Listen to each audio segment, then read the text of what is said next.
Yes, and prior to going to recess, I had uh, asked Miss Callan a question in regards to accessing the records room outside banking hours. And just to recap, her response was that Mr. Castro had at least on two occasions come by to the bank outside banking hours and would and had spent about 2 hours in that room by himself. And so, right before recess, I think Rep. Joel wanted to ask a question, and so at this time, I recognize Rep. Camacho. Thank you, Mr. Chairman. And good afternoon again, Ms. Gannon. My question is in reference to something you mentioned earlier about you guys are going to be going out to pay a visit or like monitoring these boost applicants, whether or not they are using the money for the intended purpose, right? Is that That's correct? correct. That's correct. Is there a time frame or how long do you guys plan to continue that? Is it like regular frequent checkup or? I don't know the details for that yet, but I'm pretty sure John will provide one. Okay, so what is the actual normal banking process for like for loans? You guys would refer them to a collection agency, right? Yes, Should we they will. default?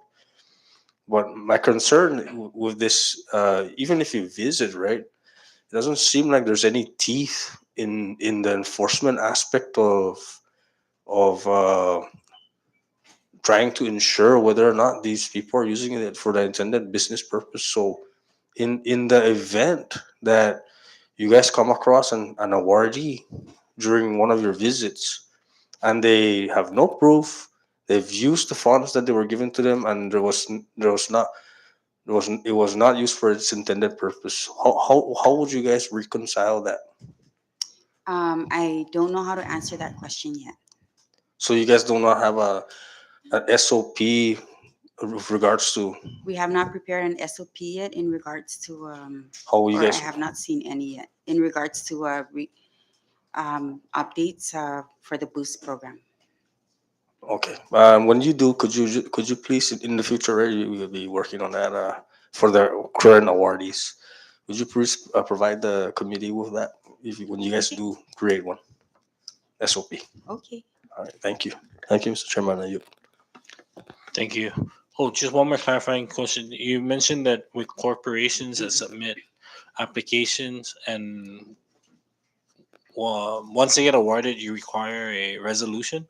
That's correct.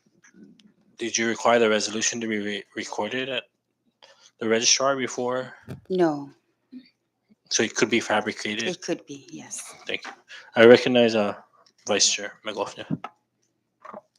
Thank you, Chair, and welcome back again, Ms. Karen. I just have a few questions. So, can we go back to the process on the governor's approval? So far, what I understand is Bank of Saipan receives the application, and then you and your team would review it for completeness. Once that is done with the checklist, it gets forwarded into a box in a room where the panel members will come in and review and deliberate, correct? Correct. So once that is done, they would prepare a list that would go up to the governor for his approval, correct? Uh, So, like, how does the governor approve the list? Does he verbally approve it? Does he sign the list? Is there a form that's filled out uh, to show, to demonstrate that the governor has approved those the list? no, there's none. There's none. We would just get the list via email or WhatsApp from Will. Will Castro would send it to John Arroyo, who would then forward it to me. But he would say, as reviewed by as recommended by the review panel and approved by the governor. So, It's so just the bank just takes complete faith from a text message from Will that says that the list has been approved by the governor. that's But correct. in no way has the bank ever seen an actual approval, not even a text message from the governor saying, I approve this list. It's it's whatever Will sends. I have not seen any. Okay. And in your professional opinion, do you think a text message is sufficient and um, I guess professional and official to move forward to print the checks? Like I just find that very odd that Mhm. all these communications are taking place via text message and not going through an actual form formally, Mhm. right?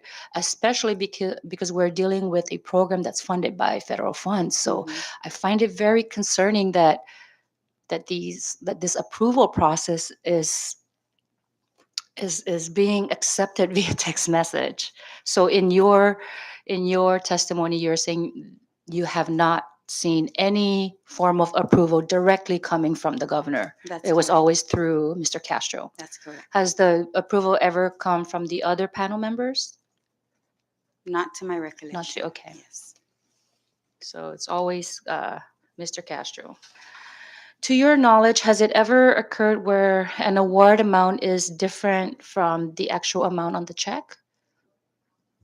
Has that ever happened where the award says 50,000 but then the actual check amount is for, I don't know, less, 40,000 or 60,000? Yes. There has been. There has been, yes. And what happens when that happens?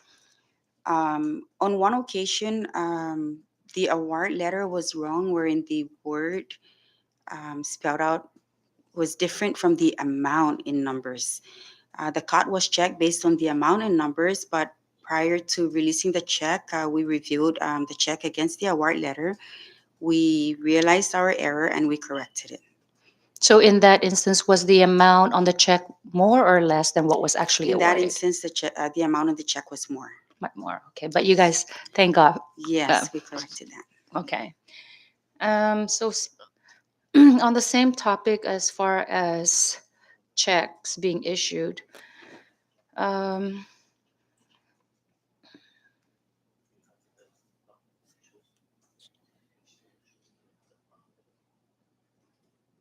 I mean,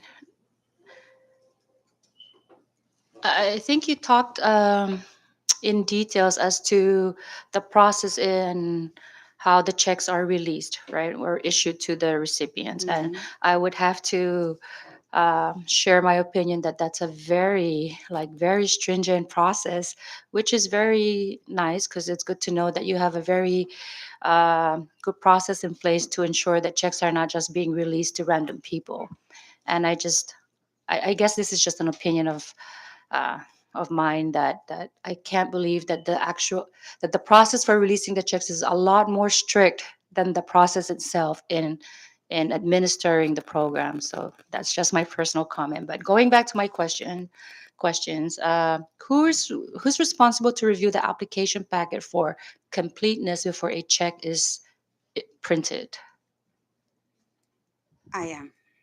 Okay, so before so you receive the list from Will, and then before the checks are printed, you would grab those applications and review each Sorry. one of Yeah. them. Okay. So, if I may go back to that, as soon as I receive the list, I would give a copy to operations to prepare the checks. And then while they're doing that, I start pulling out the list of applications and I'll go through it just to make sure that the required documents are there. Okay, If there are any documents that are missing, then we would call the awardee and advise them that they're still missing these documents. got it. Mhm. Okay, has there ever been a time where the check was already printed and then later was found out that there was still missing documents? Yes. Okay, and how often does that happen? I can't recall. I can't recall. Yeah. So at that point, when the bank recognizes that there's still missing documents, um, do you do you guys contact the applicants to provide them? Yes, we do. Okay. Have you yourself ever received a boost applications directly, whether through your work email or personal email? No. So you no one's ever forwarded you a or emailed you their applications to some. If I received an application via my work email, that would be coming from John. Okay. Have you ever seen the Secretary of Commerce at Bank of Saipan reviewing boost applications? I have seen the Secretariat of Commerce at Bank of Saipan on several occasions. I don't know if he was reviewing the applications. Have you ever seen him go into the room where all the boost applications are? Yes, I have. Okay. By himself? No, he would be with With other. either Mr. Castro is there and or Mr. Taisikri. Okay. And I know you testified earlier that there is a designated room for the panel members to review the applications, right? But have there ever been times when the applications were reviewed outside of that room? Yes, there are times. And where would they review the applications? Upstairs in the boardroom. Okay. Have there ever been instances where the applications were taken outside of the bank? I wouldn't know. You don't know? Yeah. Okay. But so when you let them into that room, you kind of just pretty much leave them alone, and whenever they're done, they just leave. Yes, So that's nobody's correct. really keeping an eye on them. No, Okay. I'm just curious, is there a security camera that's facing the room or the conference room where the applications are being reviewed I by think any so. chance? Okay. Yeah. Um, do you have a list or a report which shows what's awarded versus what's actually printed, right? So they requested 200,000, they were awarded 100,000, but the check was printed for a different amount than what was awarded. Has that ever happened? Yes. Yes. Mm-hmm. Uh, are No, they I don't keep a list of those. so there's no report that shows what's awarded versus what was printed? No. Okay. Um, are you aware of any businesses added to the award list without going through the review process? Without going through the review process. So typically, when the review panel reviews it and they submit their recommendation to the governor, comes back to them approved, has there ever been a time where you observed other company names being added to the list? There was only one company that was there's only one company that I saw where their application we did not have their application on hand, but were that made it to the award list. And which company was that? Magalahi Grill.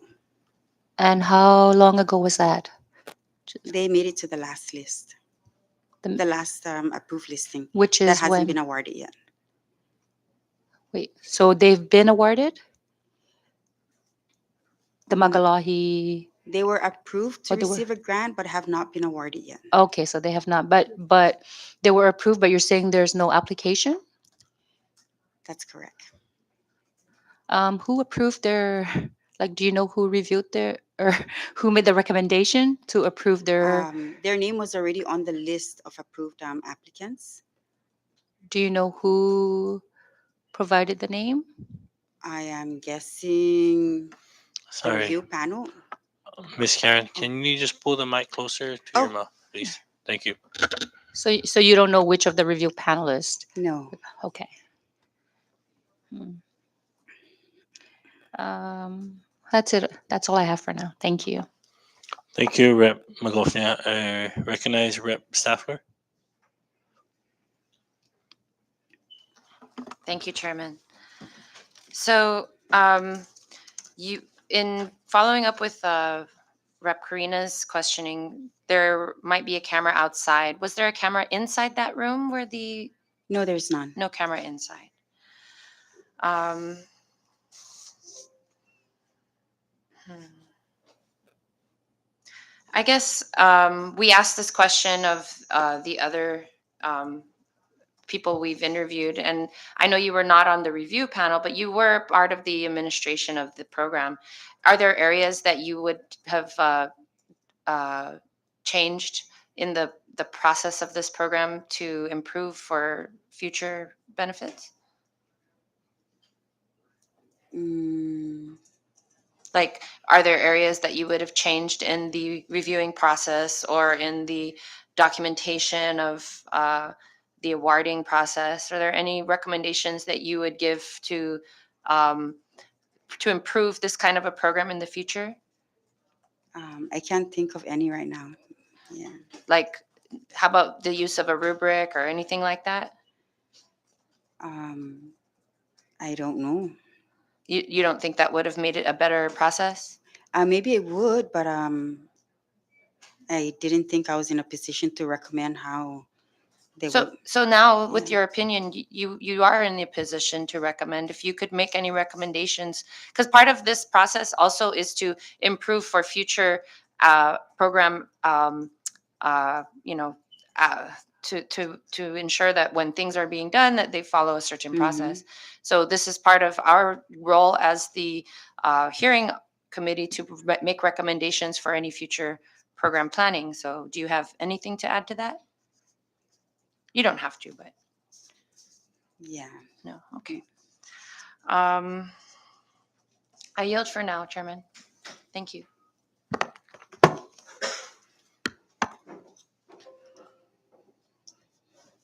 Just a few clarifying. Um, Based on the list that you provided, the latest awards, the latest awards that was or I guess approved amount were on December 12 and 13. Is that I correct? think so. Yes. But it looks like there was one amount that was approved on the 16th. Can I ask who that was? Tavaha Escapes. Tavaha Escapes actually made a prior list, but was on. We were asked to hold back on the award, and they were the last check that we issued on the 16th. So that was issued. Mm. And so everything that was the list that were awarded on the 13th, those are being held. If you look at the list that I They're provided, highlighted. I color coded them. Correct. I believe the ones with green were the ones that were printed but on hold, and the ones in gold have not been printed yet. Okay. Now I'm looking at the list on the 12th. Mm, There, some of them were not highlighted. Does that mean that they were given the award? that's correct. Because I know of at least 3 that have reached out, but Hmm. they have not received their award. Can I ask who they are? Well, I'm just Mm, um, I wanted to clarify if you were still in the process of reconciling, because there are some of the example of the 20 that are on that list. There's at least 3 that were highlighted, and then the rest weren't highlighted. So I wanted to know if you did distribute on the 12th, the list on the 12th. we distributed some, and then the ones that are highlighted that were not distributed were pending funding from Department of Finance. Okay. And will you still be distributing the lists that are highlighted, for example, in green? I don't know. Right now, we don't have any funding, so But the okay.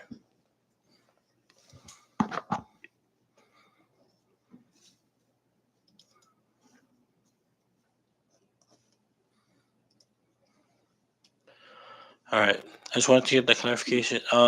Floor is open to any member.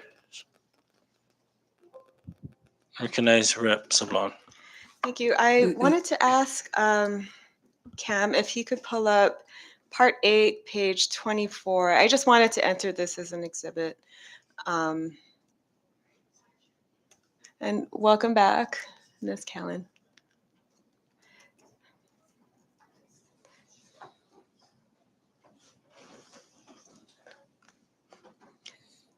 So while Cam is pulling this up, this is a text message from Mr. Will Castro to yourself, Ms. Callan, on November 11th, which was Veterans Day Hmm. and a holiday. And okay, so at 8:07 a.m. Oh, sorry, if you could go further up. Okay. At 7:34 a.m., Mr. Castro. Hi, Karen. Is the bank open today? If not, may I have access to the file so I may conduct my due diligence? I require minimal supervision, but don't want to be there alone. I assume that means sa Ibirak. Hmm. Karen, good morning. Close today, but we can meet up there. 9:30. Will Castro, please. Yay. Thank you, thank you, thank you. It looks like there's some emoji that's missing there. Will Castro, running late. Karen, you respond. Will Castro here. May I come in and do some work? Karen, doors open. Okay. Do you recall this, Miss Yes, I Karen? do. Yeah. Okay. And so this meeting happened. Or Mr. Castro did go to the He did. bank Yes, and he you did. opened it up for him. Yes, he did. And was he alone at that time? Yes, he was. Okay. And at some point you say, okay, at 12:39 p.m., Chief, I need to head out. Soccer mom duties. Bank will be open 10 to 12 tomorrow. Right? That's correct. That's 10 a.m. to noon. Mhm. Correct? Okay. That's correct. Okay. And so he stayed from that time all the way up until when you had to leave. Yes, he And did. he was by himself the whole time. Yes, he was. Okay. And did that happen frequently, that he would ask to come in even when the bank was closed, and he would come in by himself and ask for access That was only on, I think, 2 or 3 occasions. when the bank wasn't open, that he would Yes. ask to come Mhm. in by That's himself? correct. And that was to specifically go and review applications. That's correct. Okay. Okay, thank you. I wanted to enter that as an exhibit just because that came up before. And of all the, so who were the review panelists, to your understanding? I'm not sure if we've established that yet. No, we haven't. But to my understanding and from what I've heard, so the review panel is Chief of Staff Will Castro, Mr. Ed De Leon Guerrero from Department of Commerce, and Mr. Dave Atalik from Secretary of Finance. Sometimes Mr. Jess Tysigui. Okay, sometimes Mr. Just Haisegui. And was there any one panelist who was, you would say, the most active in reviewing applications? I wouldn't know. Was there any one panelist that approached you more than the others to open up the room and so that they could review applications? Mr. Will Castro. Mr. Will Yes. Castro. Okay. And were the boost applications for different programs stored in different rooms? No, No. Okay. they were all in one room. Okay, except for the FFR applications. Okay, so only FFR was in a different room, and No. then the businesses, nonprofits, and workforce development grants were in. We did not have we don't have the applications for the workforce development. Oh, okay. Yeah, but in the same room we put both the small business boost applications and the FFR boost applications. Okay. So who is the Bank of Saipan not administering the workforce development applications at all? I don't know anything about that. You haven't received any of those applications? No. Okay. And I think you answered this, but just to be clear, a Bank of Saipan employee didn't have to be present in the room where the boost applications were being reviewed. No, They were just, the review panelists were pretty much left to their own devices. that's correct. Okay. How many review panel meetings would you estimate there were since the beginning of the program? I cannot recall. Yeah. Yeah, Like, would you say more than 10, more than 20, less than 5? probably somewhere between, if I were to guess, Mhm. I would say somewhere between 10 and 15. 10 and 15. Mm-mm. And that's like all the times that the review panelists would come to the bank, even when it was just Mr. Will Castro those 2 or 3 times by himself that you recall. Sometimes Mr. Castro would come into the bank by himself, but he would Mhm. let me know that he's expecting the rest of the review panel. Okay. And so taking all those times together, you would estimate it between 10 and 15 That's correct. times. Okay. Um, Do you know which panelists reviewed which applications? No, Okay. Do you know, did panelists ever inform you of applications that they were recusing themselves on? no. Okay. And were you involved in the Bank of Saipan's application for a boost grant? What do you mean by involved? Are you asking if I prepared the application? I did not. You did not prepare it. No, I did not. Okay. Did you receive it or review it? I received the application, reviewed it for completeness. I didn't really read the details Okay. just to make sure that the requirements were there. Okay. And then you mentioned earlier that you emailed the Bank of Saipan's application to Mr. Castro. That's correct. And he asked you to do so, correct? That's correct. Okay. And did you email it to anyone else? I only emailed it to Mr. Castro. I CC'd John Arroyo on that email. Okay. And then did you have any communications after that with Mr. Castro about the Bank of Saipan's application? I don't think so. No. Okay. And then I wanted to go back to a couple of the awardees that were mentioned. Magalahi Grill. So you said that Magalahi Grill, they were one of the very last to be approved for an award, That's correct. right? And they were approved for an award of 200,000, is that correct? I think so. Magalahi Grill, on December 13, according to the spreadsheet that you provided. Mm-hmm. And then the records that the Bank of Saipan provided indicate that they actually submitted an application on December 15. That's correct. Okay, so that's the one example that you can think of where an application was approved before an application was even submitted. That's correct. Okay, so they did eventually on December 15 submit an application. That's correct. Who submitted the application? John forwarded the application to me. Okay, but who prepared the application? Prepared? Who's the owner? Who's the applicant? Oh, okay. Yeah. So the application was forwarded to John from by Mr. Dave Atalik. Dave Atalik. Yes, and then John forwarded the application to me. Okay. Do you know who owns Magalahi Grill? I only saw it belongs to, I believe, Mr. Dave Atalik's sister-in-law, Okay. Do you know her name? Sherry Pangilinan. Sherry A. Pangilinan. Okay. So Mr. Atalik forwarded the application to John Arroyo on December 15. And if I can add, he forwarded that application, but he also mentioned that the application was submitted earlier, but we couldn't find it. So yes. You have no record of this application having been submitted before? None. Okay.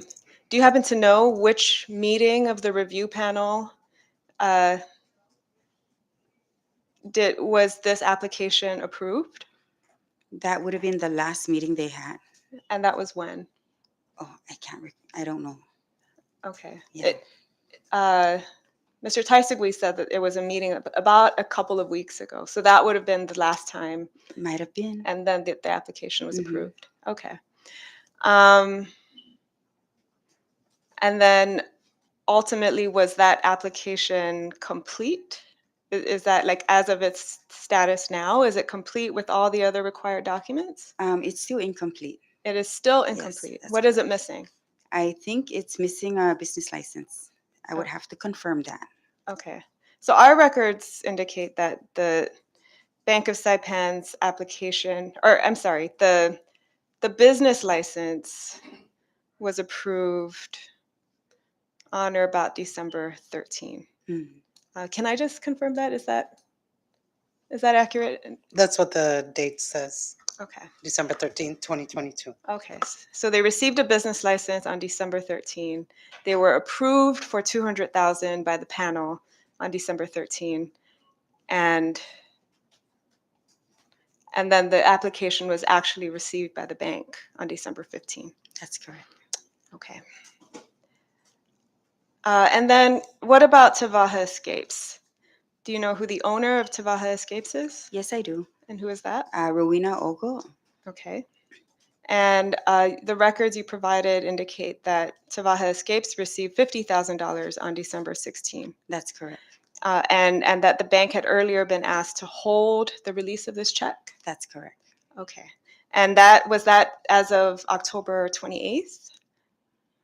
I cannot remember the date, but I think it is in one of the WhatsApp messages that we provided. Right. Yes. And I think, I mean, if Cam could pull that up, that would have been the text message from Mr. Castro regarding Rowena Ogo. Hold Rowena Ogo check. And that was on October 28th. So that was the instruction that you received from Mr. Castro. That's correct. Do you know why the bank was asked to hold that check? No, I don't. Mr. Castro never explained that.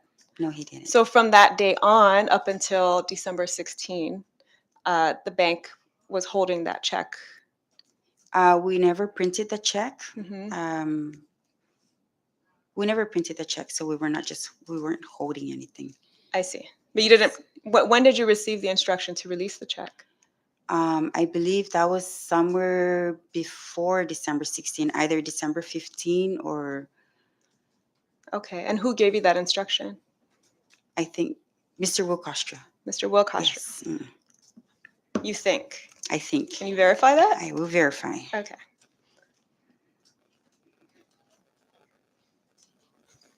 Sorry, did you need Cam to pull up the? Or He's Oh, he's finding. I believe that was in part 8, Cam. Yeah.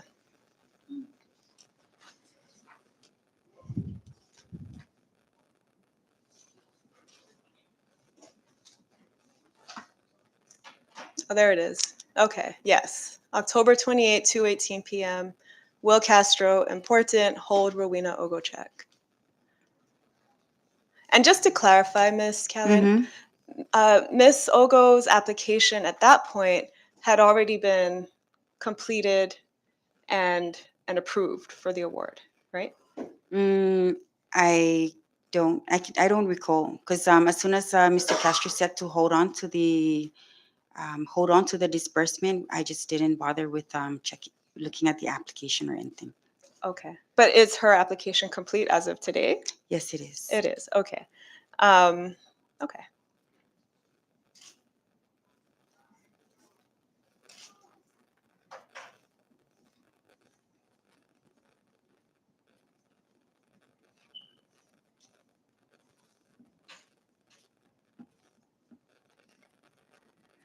I'm gonna have to get back to you on that question regarding who asked me to issue the check on December 16 or when I received the. Sure. Sure. If it's not in my WhatsApp email, so I may have received it via. I'm sorry, it's not in my WhatsApp. I may have received it via email. Okay. So I can print that out. Okay. But the instruction didn't come from Mr. Arroyo? It may have come from Mr. Arroyo Okay. via Mr. Will Castro. Okay. And then just going back to Ms. Ogo's check, would there have been a disbursement or a release of a check if there wasn't a completed application? If the application was incomplete, no. Okay. But I guess I'm asking, like at some point around this time, Mr. Castro was saying, hold this check. So does that indicate that she was scheduled to have a check disbursed up until that moment? Like, wouldn't the application have had to have been completed and reviewed by the panel and approved by the governor for a check to have even been, ready to go before Mr. Castro said, hold it? No, as I mentioned earlier, we were submitting applications that were incomplete also. However, before we disperse the checks, we make sure that we get the required documents. We make sure that the applications are made whole before dispersing their awards. I see. So it was possible then for checks to be approved, even as we can see with even Magalahi Grill, Yes. right? For checks to be approved, even without a complete application. Okay. And as for like the Bank of Saipan holding Ms. Ogo's checks or anybody's checks, why would the bank need to hold a check? We would hold a check if the applications were incomplete. Okay. Was there any Yes. other reason? Hmm. Well, like in this case, you don't really know what the reason was, Yeah. what Mr. Castro's reason was. So That's if true. Mr. Castro said hold a check, then you would just hold the check. That's true. Okay. And then Mr. Royal mentioned that there was only one applicant who withdrew their application. Do you recall this? Yes, I do. Is there only one applicant who withdrew? To the best of my knowledge, yes. And that's Pacific Horizons Education Services? That's correct. Okay. And when did they submit their application? I can't recall. But they're not on the list that you provided this committee. They're not on the third list. They're on the first list, I think. With the date of submission? Oh, not the date of submission. I don't Right, think I because the provided date of that submission list. only came with the Mm-mm. third list. Okay. I can provide that to you. Sure. And then they withdrew. Um, when did they withdraw? Was They that withdrew sometime in December. okay? I think it was just that day that we had Mr. Royal come in, right? Maybe. Just that Monday. Mm-mm. Okay. Were they actually approved for funding? No, Did they go through any review panel at all? I don't know. You don't know if they were Yeah. reviewed. And do you know who owns Pacific Horizons Education Services? No, I don't. Is it a nonprofit or a business? I can't recall. Okay. Yeah. Okay, but if you could provide that to Sure. us, Mm-hmm. thank you. And then I wanted to just clarify some discrepancies in the nonprofits that have been listed in the various records that the bank has provided. So there's one of the racing associations is listed as having received $200,000 in one list, and then only 15,900 in the most recent list, which is correct. Would that be corrected? That in the would be next corrected. list? That was Okay. my error. The Okay. 15,900 is the correct award. Okay. And then there are also at least a few nonprofits that are missing from the most recent list, right? Like COVID Care Force, for example. They were listed in an earlier list provided by the Bank of Saipan, and these earlier lists indicate that they received a total of $250,000 as a nonprofit. Is that correct? That's correct. Okay. But they're not listed in the most recent spreadsheet, at least as far as I can tell. Is that also an error? Yes, it is. Yes, it was. Okay, so that will be corrected as well. Mm-hmm. The spreadsheet of, when did you send this? December 23rd? That's correct. So that spreadsheet should include both the small businesses, all of the small businesses, as well as all of the nonprofits that applied and that were awarded, right? That's correct. And then you're sending us the corrected version That's tomorrow. correct. Okay. So I wanted to just follow up a little bit more about the COVID Care Force application. Could we pull up that exhibit, Cam?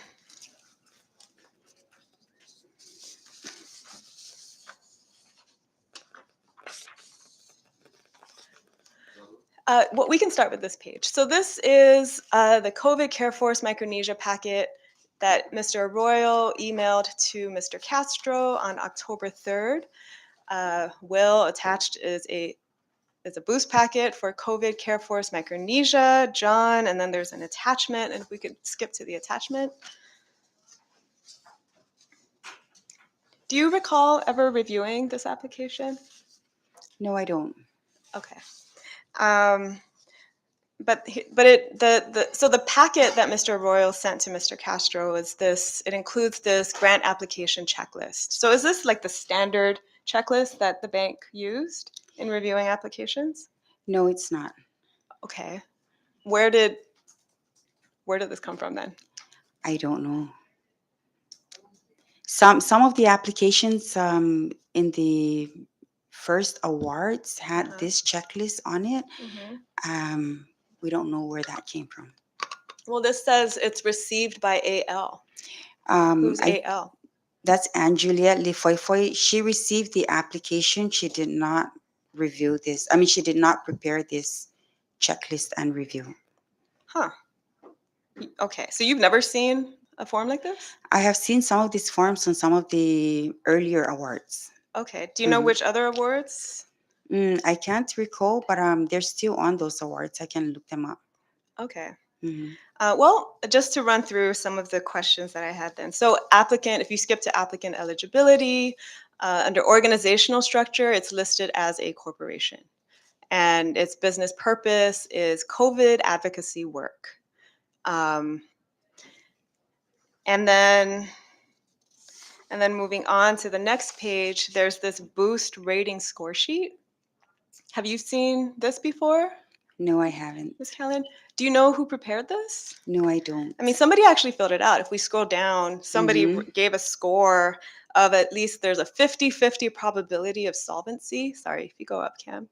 So somebody assigned 2 points to that. Somebody gave it 5 points, that it would create more than 8 new jobs. Somebody gave it 6 points because it was supposed to operate on Saipan, Tinian, and Rhoda. You've never seen this? No, And you have no idea who prepared this? no, So it wasn't somebody from the bank? I don't know.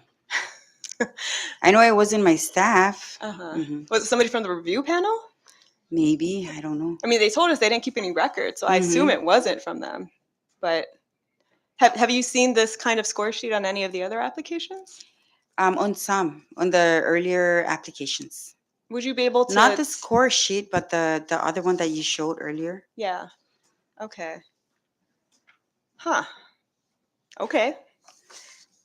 That's really strange. Okay, and then going on to the next page of this application, Boost CNMI COVID Care Force Micronesia.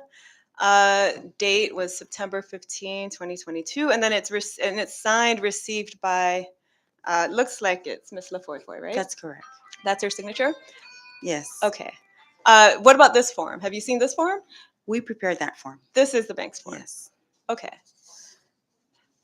All right. And then moving on to the next page. So it looks like this is the request letter. This is one of the requirements, right?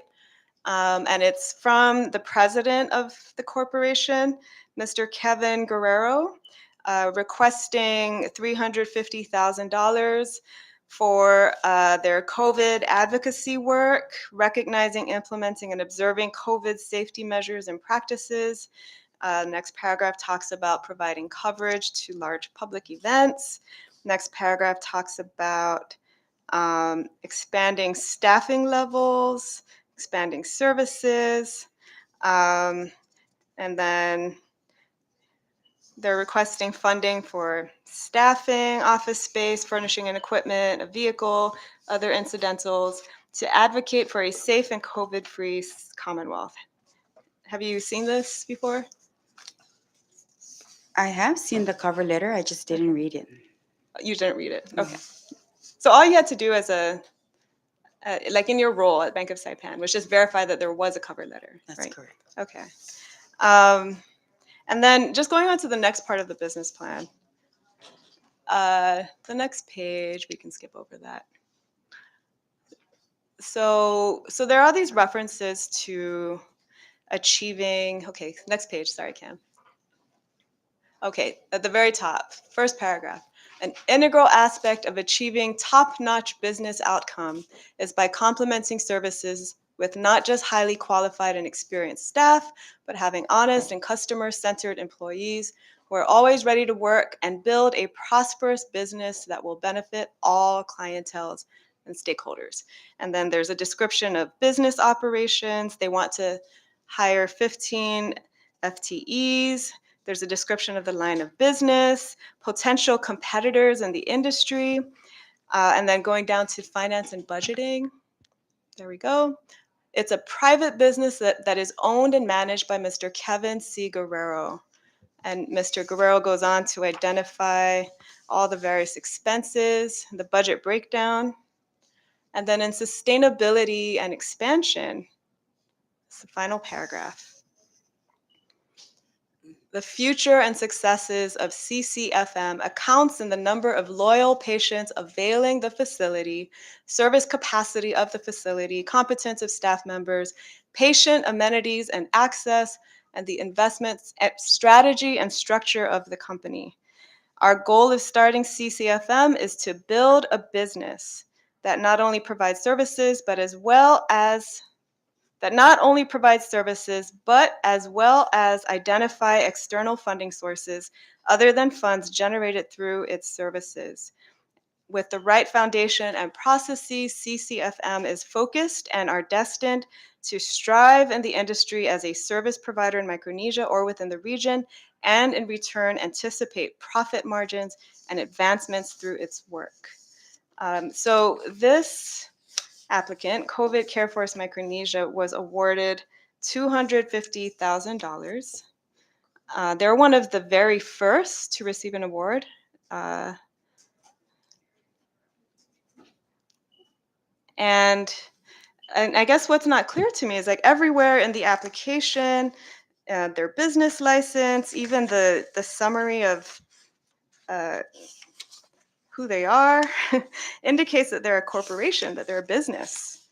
But they received an award as a nonprofit. How did that happen?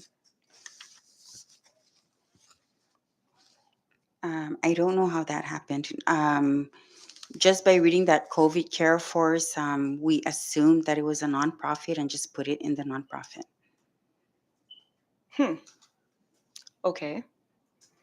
So, but they weren't a nonprofit. I don't know. Okay. But just based on their business plan and their actual application, it doesn't look like they were a nonprofit at all, right? We're okay. So we don't know if they're a nonprofit or not. We don't know. Okay. Yeah. Who would know? I don't know. When the They- Bank of Saipan goes to do its monitoring and to inspect these establishments for how they've used the funds, is it the same process for nonprofits as well as businesses? I think so.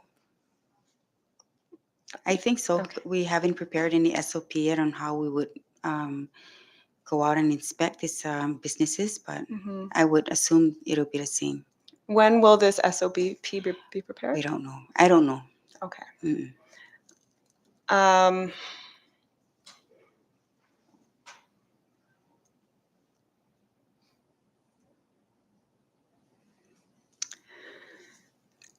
okay. I think that may have been the last of my questions. Well, actually, just going back to this nonprofit, were there other nonprofits that? I guess I'm not. I don't understand why you would have assumed why the bank would have assumed that this was a nonprofit if Mhm. everything in the business application said it was business. Well, we didn't read we don't read the business plans. The we don't read their cover letter when we receive the applications. We just try and look for the amount they're requesting for. Mhm. And based on the name, it looks like it was a nonprofit, so we just put it in nonprofit. Okay, based on the name, Yeah. and because they said that their purpose was advocacy, even though their goal was profit. Maybe. Yeah. Okay. Okay. Do you think that this might have happened with other nonprofits or other entities that were wrongly categorized? Because there were limits, right, per Yes. bucket for the business bucket, the Yes. nonprofit bucket, right? At least guidelines about what those limits could be. So could that have happened with other cases? It could have. Okay. Yes. Huh. Okay. I yield at this time, Mr. Chairman. Thank you, Rep. Sablan. I recognize Rep. Camacho. Thank you, Mr. Chairman.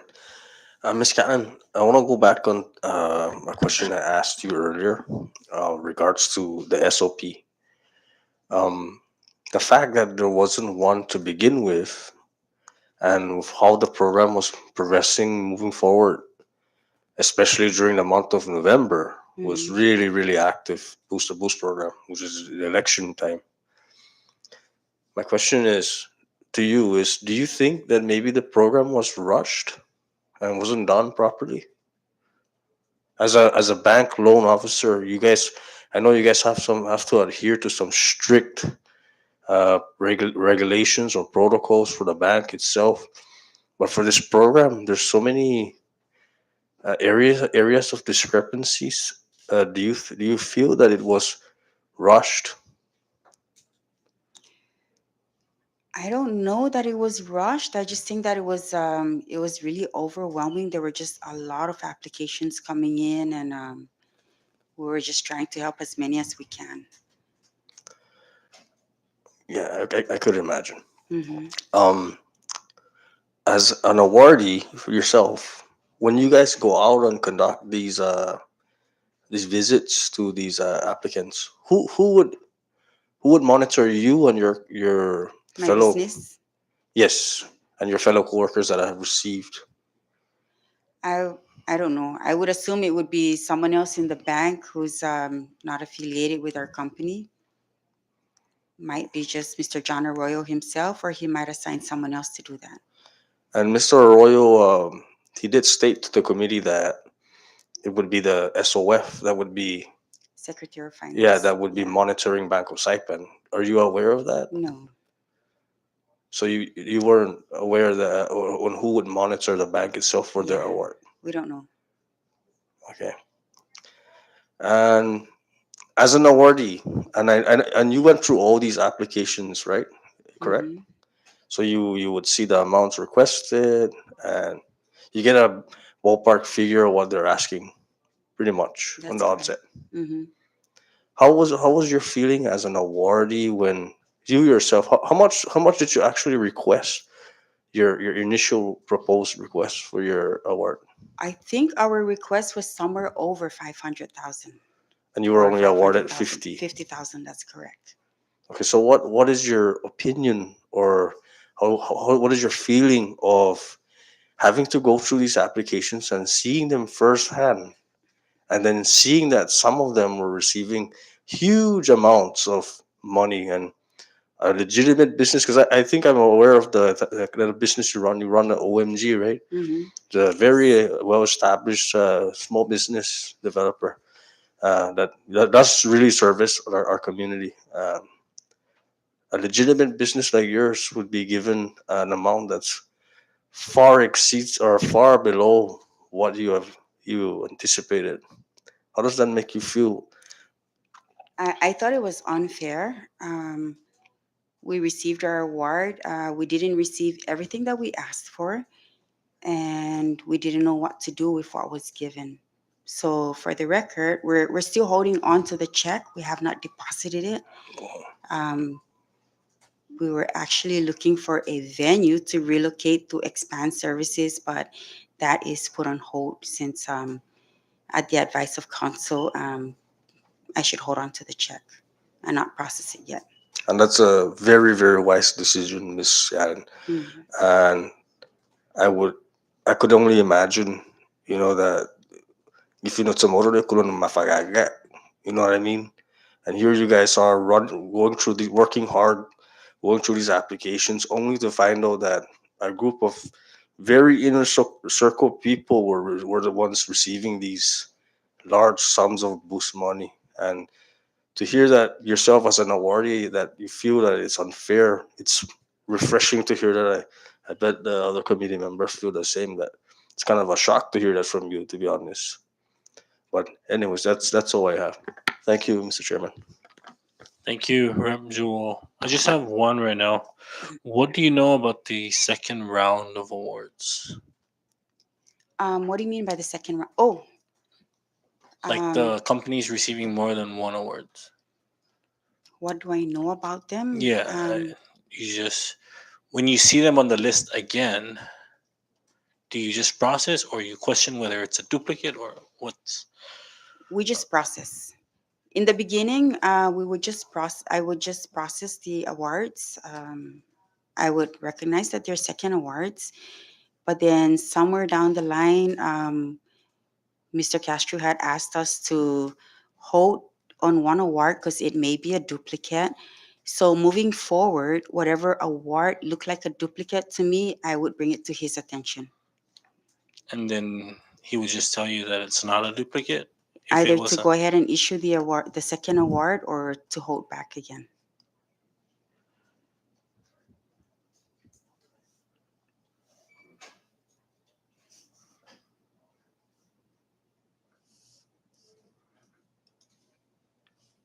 Okay, thank you.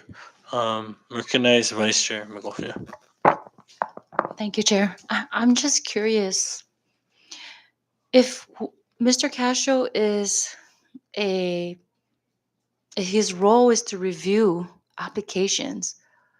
Why is the bank taking instructions from Mr. Castro as to which checks to print, how much to print? Like it appears like Mr. Castro has a bigger role or lead in this whole program than just to review applications. So, Mhm. do you know why is the bank asking Mr. Castro for approval? I don't know. He was always the front person that we would, if we had a question regarding an application, or he was the person we would ask. And in that duplicate awards, it would be because he was the one providing the list, Uh, or not duplicate, but in the second, where there's second awards involved, he was the one providing the list. it just kind of seemed odd and concerning and almost contradicting that a member of the panel whose role is to review applications is also the same person giving instructions for to approve or not to approve and all of that. And when we had Mr. Castro in here, he literally painted this picture, right, as if his only role was to review applications, and anything beyond that is a simple recommendation. Hmm. But the more we listen to all these testimonies from yourself, from Mr. Taisagui, from all the other ones that have come before you, the, the picture becomes clearer and clearer that Mr. Castro plays a much bigger role in this boost program than what he has alluded or Hmm. had us believe in, as his role. So I just find it very, I just don't understand why the bank is asking Mr. Castro for approval or instructions. But um, I just, I have a quick question about the checklist. Cam, would you please pull up the checklist that was all typed up, the ones that Miss Karen has never seen before? Yeah, the first one, the one that was typed up and it showed who prepared it, and yeah, that one. So, Ms. Karen, it is your testimony that you have never seen this cover sheet or checklist before today. No, that's incorrect. It Oh, is my testimony that I have seen some of that checklist on some of oh, the so first okay, awards. okay, I stand corrected. Mhm. Thank you for that. Now, I mean, it's when you guys do your checklist, you just kind of you handwrite it, right? Like You saw that, yes. yes. Mm. So I find it odd that this particular one is nicely typed, printed. And what caught my attention is the fact that it has AL as the initial who received it. Hmm. And I believe in your testimony earlier, you had stated that it wasn't your staff who prepared this, That's correct. correct? That's correct. So what this tells me, if your staff didn't prepare this and you are confirming that, then somebody else is preparing this document using your staff's initial. And I mean, that could even border criminal. I mean, you're preparing a document and using someone else's name to make it appear that they have prepared it with in where in fact it wasn't that person. So um, I mean, I would, that's even, Joe, would you consider that fraud? Sorry. Trying to defraud. I mean, how can you prepare something and put someone else's name when clearly that person didn't prepare it? That's just completely unethical. And who submitted this again? For the record, who submitted this packet? Um, Whoever the So this packet is for which applicant COVID again? Care Force, that's for Go- COVID Care Force, And submitted by COVID Care okay, Force. so who submitted this packet to whom? So COVID Care Force submitted the application. It looks based on the cover sheet, and Juliet Lifoifoy received the Right. application. Based on this checklist, it also says that AL, which I assume would be her initials, received the application. It says received by. Right, but this application received via email and then was forwarded to, or how was this Oh, packet submitted? I wouldn't know. I wouldn't know if it was submitted via email or hard copy. Um, Tina, do you recall if this Yeah, was emailed to? just to clarify, so this was among the documents that Mr. Castro provided to the committees, and it was an attachment to an Oh, email from Mr. Arroyo Mm. to Mr. Castro. oh, got it. So it looks like somebody may have emailed it to Mr. Arroyo, and Mr. Arroyo is forwarding it to Mr. Castro. Is that It's possible, or do you know if COVID Care Force submitted their application? Well, it was received by Miss Lefoyfoy, so it would have been in Correct. person, Uh, or it could either it could have be in been person online. or via online. Okay, Yes. so they may have submitted it to Mr. Arroyo, and then Mr. Castro asked for a copy of the application. okay? Okay, I guess what I'm just trying to point out that somebody prepared this document. Clearly, it's not AL because it's nicely typed, Mhm. right? And I think the bank should look further into this and do an investigation of someone who's um, what do you call that? Pretending to be somebody. I know there's a word for it, but this is a very serious matter. Like I said, this could be considered borderline illegal. You're impostering somebody, and it deals with an application for a grant, which is funded by federal money. So definitely, if I were the bank, I'd take a look at who submitted this packet and who, most importantly, who prepared that document, even though it's just a cover sheet. The fact Mhm. that the intent was to prepare something that didn't come from the person herself is very, very concerning and alarming. So, uh, also going back to the application room. Chair, sorry, just a point of information. I Sure. apologize for interrupting. For the documents that you've seen that are similar to these, are all the received by AL? I didn't even review You those. didn't review Yeah. those? Mhm. Okay. My No, apologies. no Thank you. problem, no problem. So I think it's been established that there's a room that the applications are placed in, right? Which is the small business, the nonprofit, and then I think earlier you mentioned the FFR applications as well Mhm. go into that room, That's correct. right? So when those review panel, which is Mr. Shane Villanueva and his crew, do they go into that room as well and review the packets there, or do they bring it elsewhere and review it? The packets are moved to a conference room just across. So they've never reviewed the FFR applications in that No. room. Okay, thank you for that Mhm. clarification. Are you? Thank you, Vice Chair. Any other members?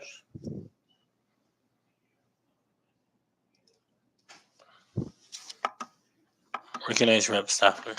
Thank you. Just wanted to clarify, does Ms. Lifoifoy have access to the online portal? No, she doesn't. Okay, so Mhm. if she received any application, it would only be in person because she cannot go online to download anything. That's correct. But when Okay. I print applications online, I would forward them to Miss Lifoifoy or Mr. De La Cruz to prepare the cover sheet. Okay, so, Yes. all right, thank you. Mhm. Chair, just a follow-up question. Recognize. You had mentioned that there was, you got a call from Mr. Castro regarding a duplicate. What was the company or corporation? Regarding a duplicate, there were so many. He called you Um, to hold on a check because it might possibly be a duplicate. That was the one company. yes. Oh, Hmm. do you recall that company? Pokiaki. Pokiaki. Okay. And then in the second, when the check started coming out with the second round of boosts, did I understand that the role is to print the check, review if there's a law, Hmm. they're in compliance, and obviously, well, not really because they skipped that process a few times with the Bank of Saipan. But did it kind of concern you that there's companies that were getting a second round of boosts, knowing the fact that there's 1,000 plus applicants, and we've only printed 200 checks, for example, by then. It did. Yes, But it's not your role, obviously. It's not your role to question them, right? that's correct. And the funds don't belong to Bank of Saipan, anyways. That's correct. Right. So the Bank of Saipan wouldn't spread their money the way these checks were being printed in the first place. All right. Thank you, Mr. Chairman. Recognize co-chair. Thank you, Chairman Maglonia. Ms. Callan, records reflect that there was a text exchange between you and Mr. Castro regarding an overpayment. Yes, I believe it was for Lovebirds, that's correct. and they were awarded more than what they asked for, actually. That's correct. And then you proceeded to ask Mr. William Castro, do you want me to call the owner and have them return one check back? That's correct. You remember that? Yes, I do. What happened in that transaction? Um, in that transaction, Lovebirds had showed up. That particular company had showed up on three lists. And all the checks were prepared for all Three approved three lists? approved lists. Yes. Okay. Mm-hmm. So they were approved 3 times, basically. That's correct. Okay. That's correct. And all the three checks were released. However, while I was compiling um, the awards, is when I noticed that they got more than they were awarded. So that's when I had contacted Mr. Castro to let him know of the situation, and I asked him if he wanted us to call the customer to get one check back. However, we didn't need to. What happened there was the media Nonstop Corporation took the checks to Tinian for a media release. When they brought the checks back and I looked into the envelope, I found one check returned. And how much was the amount? 100,000. 100,000 was That's returned. Mhm. They were asking, Lovebirds, if I remember correctly, asked for 300,000, That's correct. and they were given 3 checks totaling 325,000. Mhm. That's correct. Yes. Okay, and they returned one. Yes. So they were only awarded 200. 225. 225. Yes. Oh, okay. Thank you. And your records, the list that you have submitted Reflect also that. reflect that Lovebirds, Lovebirds was awarded 225,000. Do you know who the owners of Lovebird restaurant is? I only know Alexandria Jean. I know that Jess Taisagui may I think I saw his name come up on the annual corporate report, but that was it. I wasn't sure what his role was. Okay. We've heard testimony from Mr. Taisagi. Let the record reflect. We've heard testimony from Mr. Jesus Taisagi yesterday that he co-owns Lovebirds Restaurant. He owns 45% of that particular company, and it is actually the corporate name is Elite Group, doing business as Lovebird Restaurants. Thank you, Ms. Cap. Mhm. Thank you. I recognize Rep. Sablan. Thank you, Chair. And a few more questions just to clarify, I guess, the process. Mhm.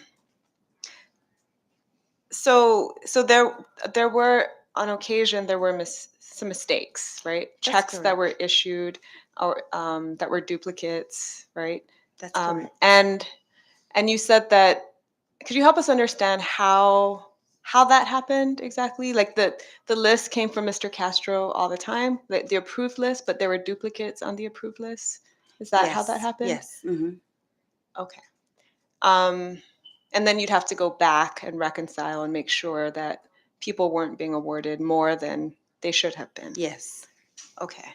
But is it possible that for some people who got boosted more than once, like they got round one and then they got round two, is it possible that those round two awards were actually mistakes? I don't know. Is there? Yeah. There's no way to know that. There's no. Okay. Well, like in the case of Pokiaki, like was that a round two award or was that really a duplicate. We thought that was a round two award, but Mr. Castro told us to hold on to the check. It may be a duplicate. And ultimately, was it a duplicate or was it a round two? We never awarded it. Okay, Yeah, we never gave the second award. I see. Mhm. And when you received these applications and then forwarded it to or placed it in the box for the review panel to review, was it possible? Did those documents also include like the names of the business owners or like the articles of incorporation, the annual reports? Were those ever included in the Not all of business them would include applications? their annual corporate report. Mhm. Only a few submitted copies of their annual corporate reports. And that wasn't required. That wasn't required unless they were issued an award. Okay. And would written documentation of the review panel deliberations and written documentation of their votes on awards and how much to award, would that have helped you and your colleagues at the bank to make sure that awards were being accurately processed? I don't know how to answer that. No, I wouldn't know. Because otherwise you just had to trust Mr. Castro, right? Just rely on his word. That's true. And there really wasn't anything other than the list that he gave you and the WhatsApp messages that he sent you instructing you to release checks or hold checks or here's the list, right? That's correct. That's all that you had. Yes. Okay. So it could have helped you then if there was a written record of the panel's deliberations and the way that they had voted on awards and how much to give people. Like we can't even tell now whether an awardee should have received a round two or whether that was a mistake, Mhm. right? We Correct. just have to depend on the word of Mr. Castro. That's correct. That's all we have. Yes. Okay. And then I just wanted to enter for the record. I did you get another email? The boost test run. Do you remember the boost test run? Um, what can you explain to us what the test run was exactly? There were some communications from Mr. Mhm. Castro about these test runs and test batches. What was that? I think that my understanding is the test run was to see how fast we could prepare the awards, prepare the checks, and issue them to the awardees. Okay. Mhm. But were these checks actually issued? Like real Yes. checks were issued to real awardees? Yes. Okay, so it wasn't Mhm. just a test; it was actually like a presentation of That's awards. correct. Okay, Cam, do you have this is the email regarding Boost test run. Oh, I'm sorry. It's I just sent it. Joe, do you have it?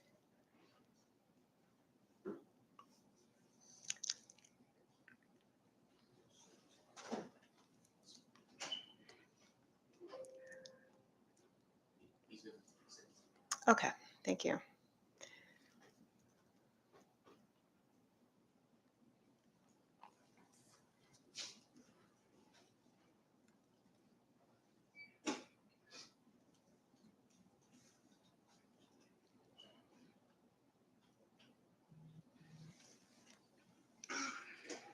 Okay, so this email is dated October 3rd, 2022. Boost test run, for profits entities, Rhoda and Tinian. Actually, I think this should have read not for profit. Well, the next email after that is regarding the not for profits for this Boost test run. And this was an email from Mr. Castro to John Arroyo, David Attilix, Jesus Taisagui, Bank of Saipan, and then Will Castro himself. Hafaday and Tirojan, the following not-for-profits were recommended by the review panel and approved by Governor Torres. Please prepare the letter notice of award for each recipient named herein. I will affix the governor's signature on the respective notices of award that you send. And then, so this was the initial award process, right? This was the first round ever That's of correct. checks. Mhm. Okay. And so the first round ever of checks for nonprofits went to the Rhoda Chamber of Commerce, the Rhoda Cave Museum, the One Marianas Initiative, Second Wind, and COVID Care Force Micronesia, which we now know, based on the application that was actually submitted, was not a nonprofit at all. Unless, Ms. Callan, was there like a follow-up application that said they were a nonprofit, or No. was that the only one that was submitted? That was the only one. Okay. I Point actually, point of clarification, Ms. Callan, the Representative Tina's talking about the COVID Care Force. That Application. was the only application you said. Yes. Mhm. But weren't they awarded twice? They were awarded twice. You didn't have to submit another application for a second award. So what was the amount of the other award, second award? I cannot remember. It was probably somewhere in a 100, or I think they got a total of 200 or 250,000. if I may, just for the record, Sure. at least one of the spreadsheets that the Bank of Saipan provided indicated 250,000. Mm. So for this test run, their first round award appears to have been 150,000, and then was followed by another $100,000 award. But I just find it, frankly, mind-boggling that they would even be categorized as a nonprofit, that the review panel would take the time to review this application, and they would be prioritized first in the stack, I guess, and awarded as a nonprofit, when all throughout their application indicates that they are not a nonprofit. It makes me wonder how much time any of the review panelists actually spent reviewing these applications. I know Mr. Taisagui estimated 10 to 15 minutes. I took far less than that, to read this application, and it was very apparent to me from the get-go that they are not a nonprofit. So I don't have a question for you, Ms. Callan. I know you didn't actually review the application, but it makes me wonder about other entities that like, was One Marianas Initiative even a nonprofit? We haven't actually seen their application. Second Wind, I mean, who knows? But I guess it just raises all kinds of questions about how much due diligence was done in this review of grant awards. And with that, I yield, Mr. Chair.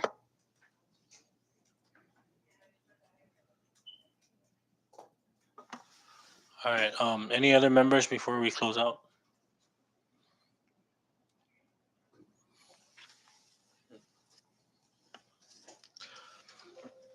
Good. All right. With that, Miss Callan, there are several requests that the members have made, Yes. and if you can provide that by tomorrow, Mhm. we'd appreciate that. And at this time, you are hereby excused. And in the event the committee feels that we need you to come back here, we'll reach out to your attorney. And so, with that, you have not been released from the subpoena yet, but you are excused today. Thank you. Thank you for coming in. Thank you. Members, we will take a 15-minute recess. We'll be back at 3:45.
We now rise back from recess. Prior to going to recess, we had excused Ms. Karen Callan. However, the committee will be expecting a report on the items that we've requested for her to prepare, and she did confirm that she will be providing those documents to the committee tomorrow. Uh, to the viewing public, we apologize for the delay in coming back from recess. As the committee was deliberating on the processes that we'll be taking and reviewing some of the additional documents that were received. While we do, well, we have a session scheduled for tomorrow, and then we'll be out for the holidays.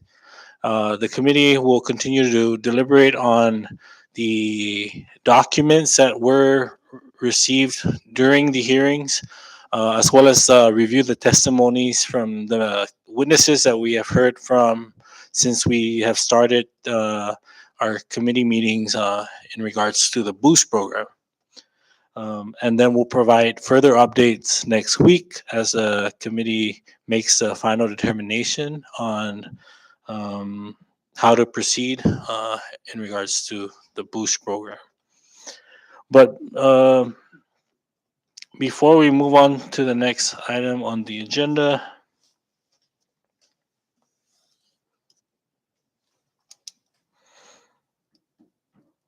or I'm sorry, we'll have members issue any statement they may have on the next item. So with that, we have concluded the testimony portion of the agenda. And now we move on to the miscellaneous or announcements. If members have anything they want to, if they would like to include for the record, I recognize Rep. Camacho. Thank you, Mr. Chairman.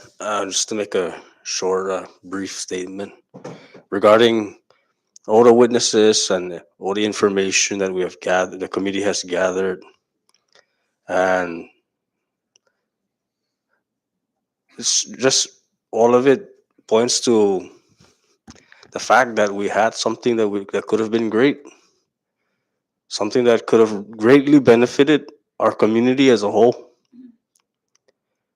And $15 million in boost ARPA money that could have maybe even been reconverted into a stimulus card and have been distributed before the holidays for Christmas, and we're not gonna get that, apparently.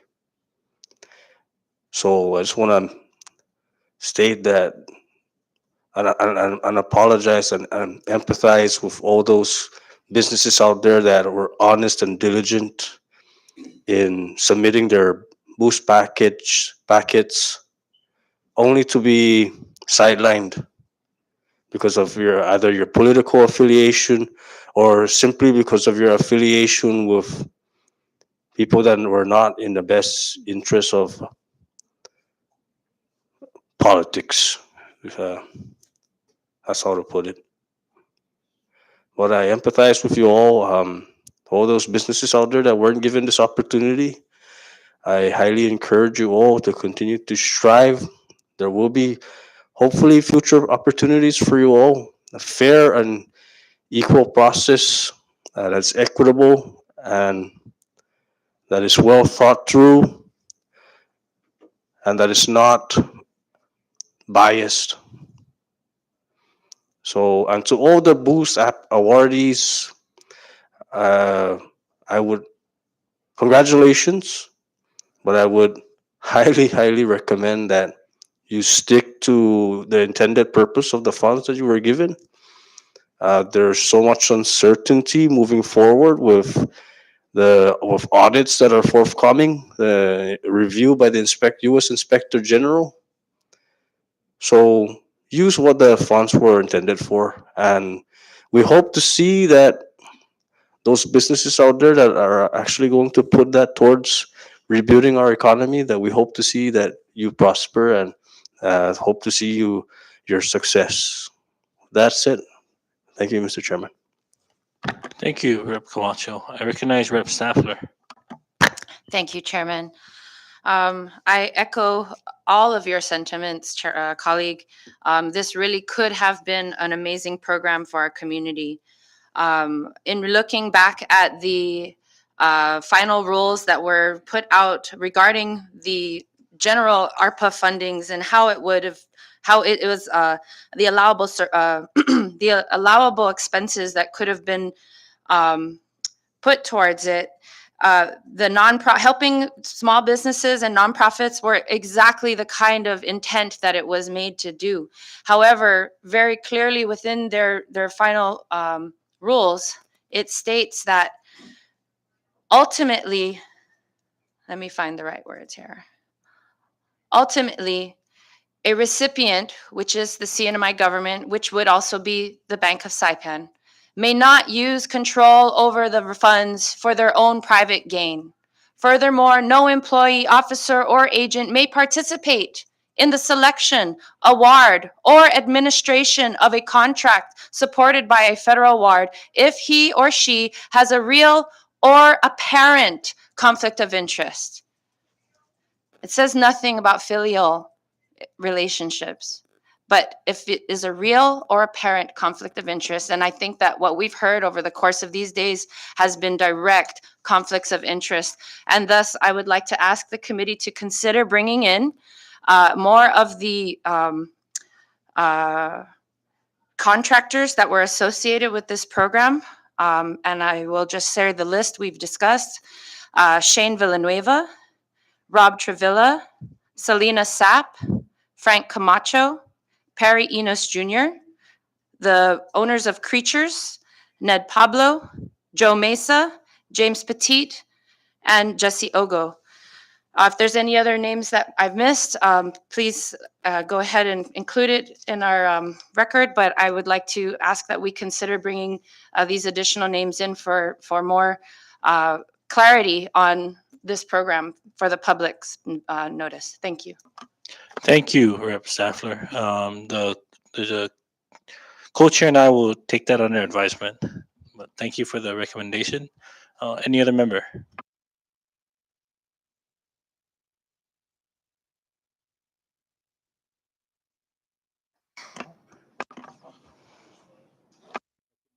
Recognize Vice Speaker. Thank you, Mr. Chairman, and thank you, Rep. Staffler and Rep. Camacho, for sharing your thoughts so far in regards to this committee's investigation of the Boost program. The one thing that's for sure is that there's three individuals that were supposed to review documents. I guess this came from a brainchild of one person, as we found out through the testimony today of Ms. Karen Callan, that this program was rolled out back in late March of this year, but the program was actually implemented in August. And the three entities that were supposed to be reviewing the documents were the Secretary of Finance, the Chief of Staff, and supposedly the Secretary of Commerce, which designated Jesus Taisagui as his representative. What we found through our investigation is every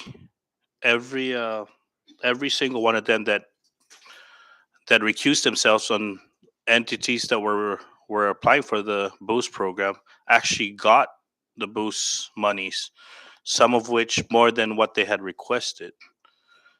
So it seemed like the key word when the three of them or the two individuals would sit, once a person recuses himself, that document is approved by the other person. As we know from Ms. Callan's testimony, that she had never seen the Secretary of Finance go in to review any documents, therefore leaving only the representative Sus Taisagui from Commerce and Mr. Will Castro. And for the most part, only Mr. Will Castro was reviewing documents. Therefore, the findings for in that situation, it was only Mr. Will Castro was making decisions of who was going to receive boosts outside of those individuals that, or those companies or nonprofit organizations that the other member would recuse themselves from. So it's sad that this program came out and gave hope to a lot of businesses that had suffered through the COVID-19 pandemic. There's something that we brought up many times from this body, which was to reserve monies even under the CARES Act to help private businesses who were our backbone and provided the services during the COVID-19 period that we were suffering from, not just the cinema, but the whole world. We got these monies from the federal government, and this is a once in a lifetime. I don't believe we will ever see this in our lifetime again. And the way the program was ran, it puts the central government in a really bad situation when it comes to federal assistance in the future. And I agree with the Representative Camacho, like I've mentioned in the previous session, that the inspector general, the auditors will be in very soon. The cinema have been given approximately 2 billion or even more dollars to assist with the disasters and this pandemic.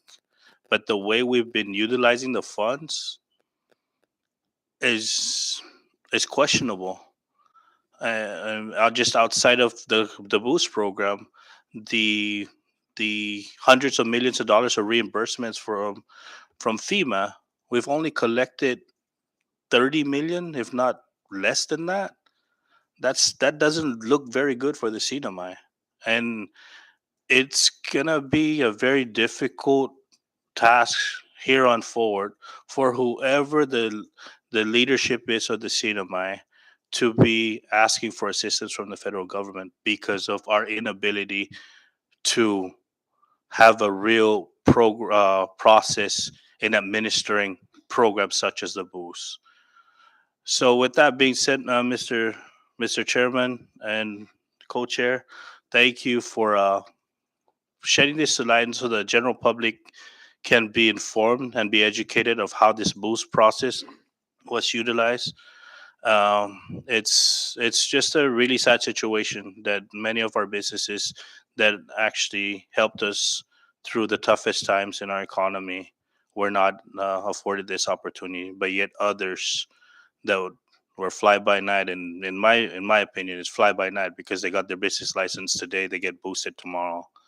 It's unfortunate, but we have a working document that we can push forward to the future legislature or generations. This can be the blueprint of studies for what not to do instead of what to do. Thank you, Mr. Chairman. Thank you, Vice Speaker. Any other member? Recognize co-chair. Thank you, Chairman Magnolia. Where does one even begin to understand what transpired with the Boost program? We still have a lot of questions that we may not be able to get the answers to. But my takeaway from this whole hearing that we have conducted over the past week and a half, as to Mr. William Castro, he is admittedly the campaign chairman for the committee to elect Ralph Torres and Senator Vinny Sablan. He is the head of that re-election campaign, and he was reviewing and making money decisions and rushing checks just before the election. All evidence points to Mr. Castro acting in his capacity of chief of staff of Governor Torres as an extension of Governor Torres. And according to Mr. Castro's testimony, he repeatedly said he relied on Bank of Saipan, and Bank of Saipan in return said they relied on Mr. Castro for guidance and instructions, and Mr. Atalig for approvals. And then we have Mr. Taisagui come in here, Mr. Jesus Taisagui, the Economic Development Director under the Department of Commerce, said he relied on Mr. Castro, Mr. Arroyo from Bank of Saipan, and Mr. Atalig as to financial decisions and guidance. And so all their testimony was contradicting each other, and it was inconsistent throughout. And the only thing consistent in their testimonies is that everything that they said was inconsistent. Based on what we've heard from Mr. Taisagri's testimony and other witnesses, there were awardees who were also contractors, and they were reviewing applications. Miss Selena Sapp is not only a contractor for the marketing, she was directly responsible for picking up checks for distribution, at least for the Fisherman, Farmer, and Ranchers program. And then we have physical evidence of Mr. William Castro naming Miss Selena Sapp and Mr. Shane Villanueva as um, additional personnel to come in and review applications for the Fisherman, Farmer, and Ranchers program. We also have, during his testimony, Mr. Taisagri repeatedly contradicted himself by saying when he recused himself or was not involved in the review of a specific application, that the other two members, namely the Secretary of Finance and the Chief of Staff, would have to have been the remaining panelists to review applications. However, that contradicts his repeated statements that each panel member would pick their own stacks from a box and not exchange or review the other panelist's stack. Each one, each member of that panelist, according to Mr. Taisagri's testimony, we can conclude that each one picked their own favorite application from that stack and, submitted it for approval. Knowing there was a finite amount of the Boost program funds, there was no protection in place that one individual or company who owned multiple companies or subsidiaries would not be receiving multiple awards. We've now come to know from Mr. Taisagri's testimony that his business associate, Ms. Alexandra Jing, 5 companies that she owns, was given awards. Some of them on the second round was given an additional award totaling over $1 million. And I can't begin to understand why that would happen. The only thing I can say to that is, dalay za puron sigya muna halum aplikasyon put puron aprobetsa. Za pirin fan midzunorio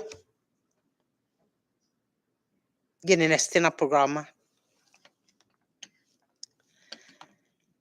Mr. Taisagri repeatedly said, "Teni razón." Saling niya si Mr. Jesus Taisagri na everybody's privileged to apply. Sadly, not everyone is privileged to be reviewed, to have their applications reviewed or approved. We've also, one of the takeaways is that we've come to know that the Attorney General's office has refused to represent any of these government employees, something they are afforded the opportunity to be represented by the Attorney General's office. However, the Attorney General's office has refused to represent them and has advised them to seek outside counsel. I will let the community draw their own conclusions as to that. And as I mentioned early, oh, and part of Mr. Tysawig's testimony of how he considers a an application to be worthy is uniqueness. We have on the list Yukon Medical Health Services, who was awarded only 20,000. A mere drop in the bucket for what Mr. Tysagri's business associate received. And this is a medical facility. I mean, every one of us would imagine that a medical facility is unique because it requires specialized education, expertise, and experience. We've also heard testimony from the Secretary of Commerce that he didn't know, didn't attend any meeting regarding the Boost program until August of 2022. We have heard from Mr. Taisagui that it came to his attention in April of 2022. So Mr. Taisagui, a subordinate of the Secretary of Commerce, knew about the Boost program before his own boss. That is what they expect us to believe.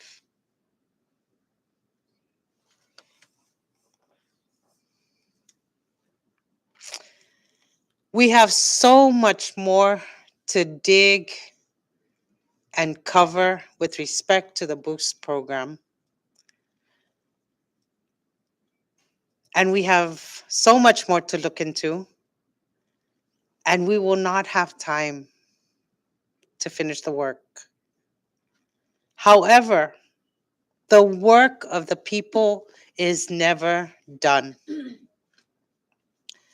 And this matter will be referred to proper authorities. That's all, Mr. Chairman. I yield. Thank you, co-chair. Any other member? Recognize Rep. Sablan. Thank you, Mr. Chair, and thank you, colleagues and staff, and all the members of the viewing public that have stuck it out this long, and we're still not at the end. I'd like to note that we are still waiting on documentation that was subpoenaed from some of the departments, and as well as the bank, and I fully expect that we should be getting that in the next few days, Chair and, well, Mr. Chairman and Madam Chair. And this would include the remaining communications from Mr. Castro, as well as Mr. Atelig. In addition to the individuals that Representative Staffler mentioned and requested that we call in, I would like to have former Finance Secretary Atelig come in to testify. He certainly is not off the hook and has lots of questions to answer. We are also awaiting an accurate and updated list from the Bank of Saipan to include all the nonprofits that were omitted, and as well as some of the businesses that were omitted from the most recent list that they provided, including Pacific Horizons Education Services, which withdrew their application but was not on the list at all, as well as the list of applications that Mr. Castro personally followed up on, and the applications that Ms. Callan herself advanced to the review panel. Some of my takeaways from these hearings these last few days include the roles of the review panelists and really the main players in this program. So Mr. Castro had an ever-expanding role. We heard multiple witnesses testify that he was the front face of this program. He was the leader, he was the director. He was the most active of the reviewers. He reviewed applications by himself. He gave instructions to hold or issue checks. He directed the Bank of Saipan's contracting. and even gave instructions to split contracts and keep them under certain amounts. He provided lists of approved awardees. He provided lists that had duplicates that resulted in checks issued in error, as well as provided lists for awardees who would receive second rounds. He wrote scripts for promotional videos.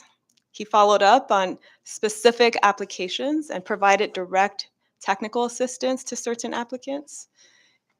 He gave instructions, supposedly on behalf of the governor, to add certain names to an approved list. And it's unclear whether those applicants had even gone through any sort of review process. He claims to have documented nothing in the review process, and that there are really no clear guidelines, no meeting minutes, no voting records, no written recusals, no conflict of interest policy, no evaluations, no score sheets, nothing. And of all the things that we've heard from the review panelists, at least that, and the other witnesses from the Bank of Saipan, at least that much is consistent. There is no record of how they made these decisions for who should get awards and how much they should get. And because there was no documentation of the review and approval process, what happened ultimately was that Bank of Saipan relied almost entirely on Mr. Castro's word in issuing checks to awardees for a total of $17 million, at least. And although Mr. Castro claimed to have no conflicts of interest with any boost applicant, there were applicants that he was associated with in one way or another, and where we can say that there was at least the appearance of conflict, whether it was the One Marianas Initiative or the Pacific Horizons Education Services or the COVID Care Force. We also know that Mr. Castro coordinated the responses of the Boost program officials to this committee's subpoenas.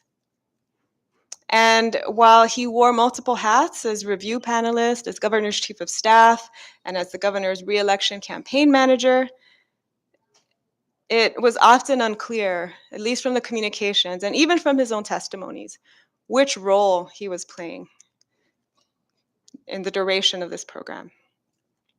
As for Mr. Atzilig, Secretary of Finance, former Secretary of Finance, we know from the records that he submitted applications directly to Mr. Castro and the bank on behalf of close family members, that he himself followed up personally on applications and the issuance of checks for these family members, and that altogether, we've counted at least 6 different businesses that he advocated for personally, totaling at least $675,000.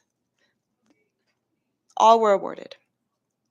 He was the money man for the Boost program, authorizing the sole source contract to administer this program with the Bank of Saipan, authorizing the transfers of millions of dollars of funds to the Bank of Saipan, authorizing the contracts, as well as the invoices that were paid out that just appeared at the Bank of Saipan without a contract with the Bank of Saipan.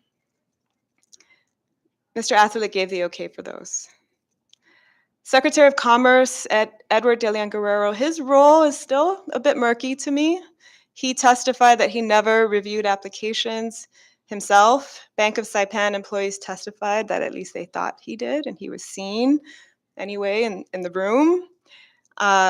He testified that he delegated that responsibility to Mr. Jesus Taisagui, the Director of Economic Development. For Mr. Taisagui, we know that he was not only a member of the review panel, he also provided direct technical assistance to certain applicants. He was representing the Secretary of Commerce in the Boost program. He was also an applicant himself, the part owner of one of the very first businesses that got awarded, as we've noted, Lovebirds, for $225,000. And he was the business agent or associate with at least 4 other businesses with his very good friend, Miss Alexandra Jang. All of these businesses were among the first to apply and among the first to get Boost Awards, totaling altogether over $1 million, or over 10% of the initial Boost program amount. Mr. Taisigui claims to have recused himself from the review of applications in which he had conflicts, but of course, as we know, there are no records of any conflict of interest declarations. And then the Bank of Saipan, the sole sourced administrator for this program. Their role was apparently to review applications for completion, to prepare the checks for awardees and contractors, and including people with whom they had no actual contracts. We know that every single Bank of Saipan applicant, including the bank itself and all its employees, received a boost award, with the bank receiving the largest boost grant of all at $500,000. The biggest players in this program have all attempted to downplay their actual roles. The members of the review panel insisted they were merely reviewing. Occasionally, they pointed fingers to the Bank of Saipan as the administrator, and the Bank of Saipan pointed fingers right back and said they got their directions from the review panel, particularly from Mr. Castro. Even the governor himself attempted to wash his hands of his own role in this program, and every single person that testified said he ultimately had the final say and approved all the awards. And the records show that sometimes he also added names to the list, and appears to have, on occasion, bypassed the review process. And so the question that I have, one of the questions that I have among many, was the absence of documentation, was the absence of a clear process and standards and a rubric and a conflict of interest policy, was that deliberate or was it incompetence? Was it by design?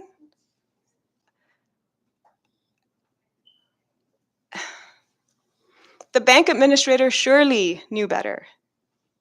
Decades of experience in banking and reviewing applications for funding.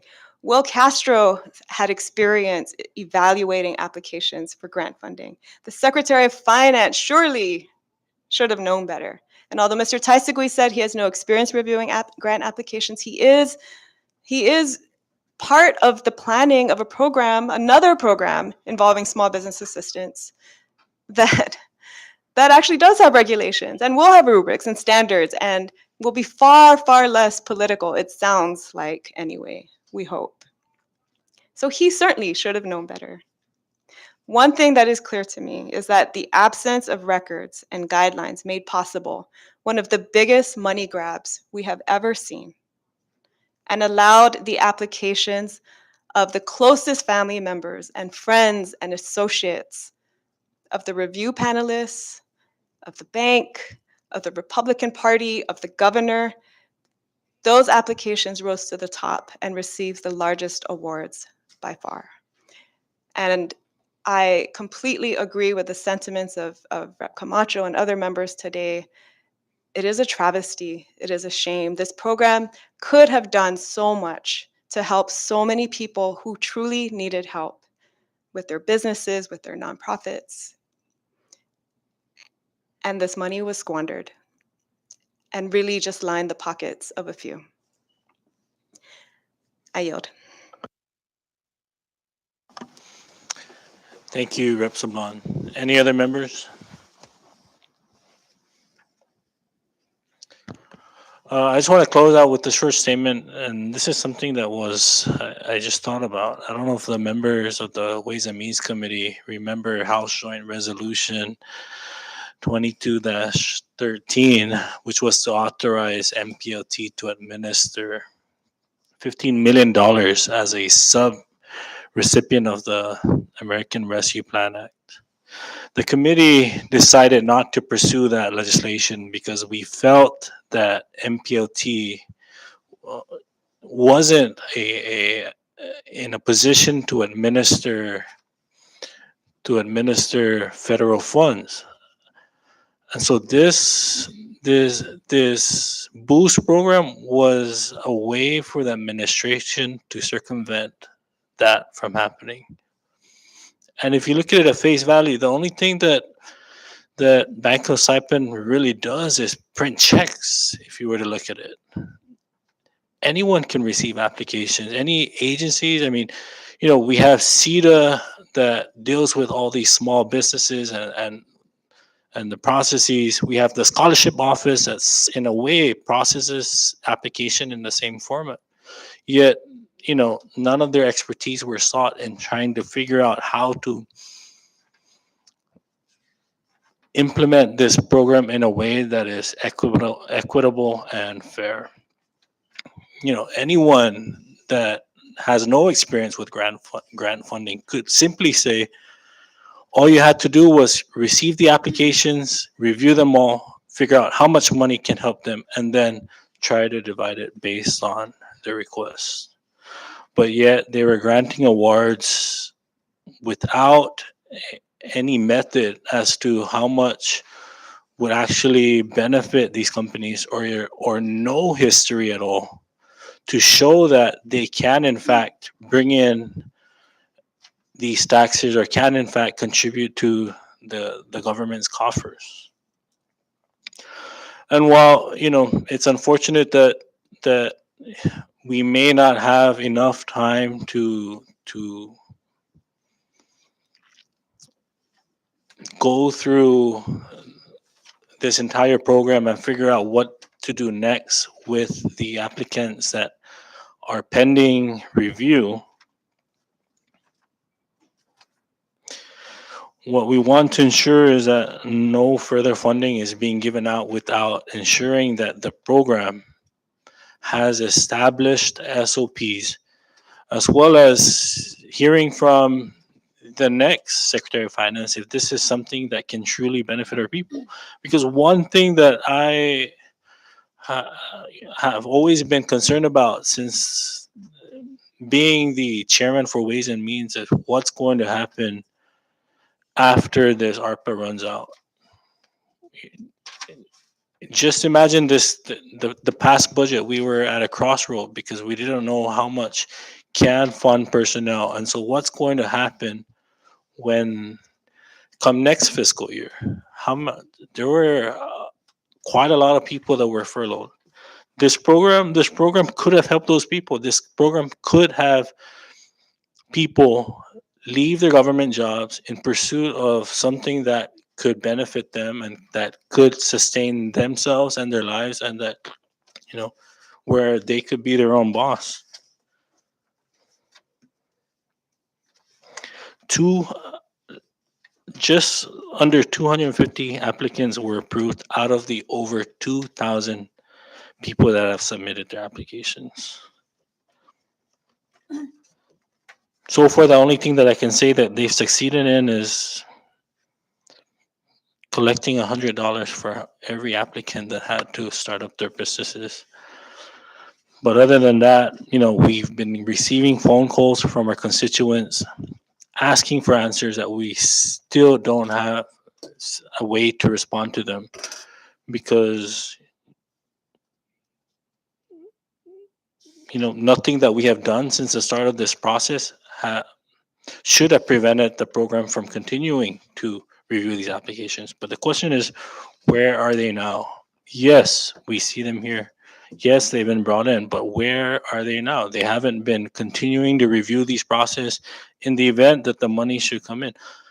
But that's something that we'll recommend um, to the next legislature, should they continue this fact-finding mission, is to ensure that SOPs are set in place and to basically do an overhaul on this entire program. Because as Rep Joel said, you know, from the onset, it seemed promising, but as the days go by,